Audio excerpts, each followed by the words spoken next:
want to talk a bit about two recent shootings in the US, the Uvalde school shootings and the Greenwood Mall shootings. But before I get into discussing them, I want to show you two pieces of video that I think we can learn from and then tie those back to the shootings I've already mentioned. There's an interesting backstory to the first clip if you want to look it up. The protagonist is a trained boxer, and I want you to notice how he goes from fairly alert to sharply focused in an instant.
The second clip is a gun store owner. Again, notice the switch in focus.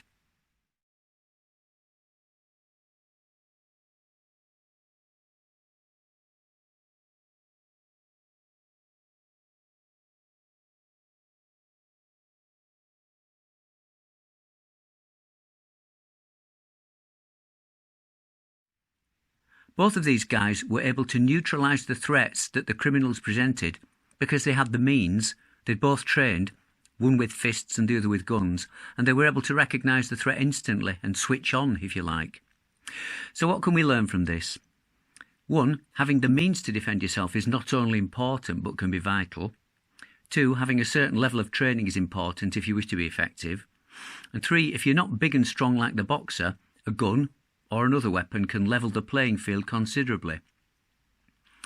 Back to the Greenwood Mall shootings now. A young man by the name of Elisha Dickin was able to swiftly neutralise an active shooter because he had a gun.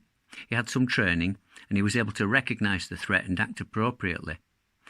A gun's a very effective tool in the right hands and a deadly threat in the wrong ones. A gun that isn't in anyone's hands is an inert object.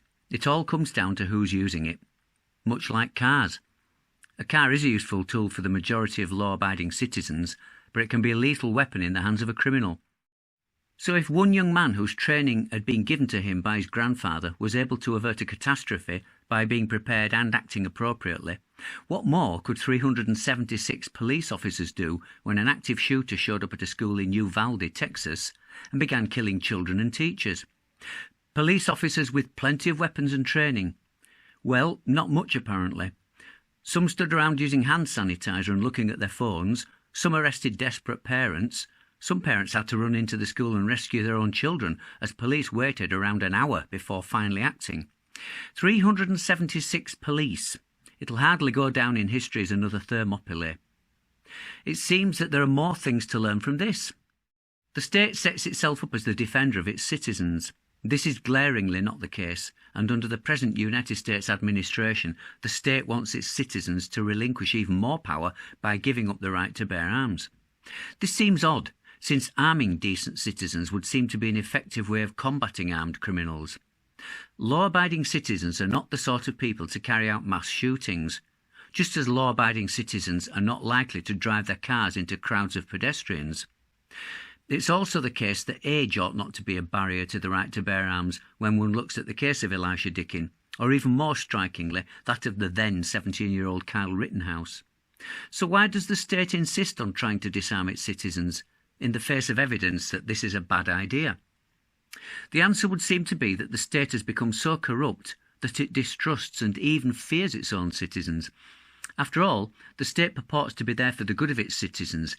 What if an armed citizenry realised that a corrupt state was not acting in their best interests?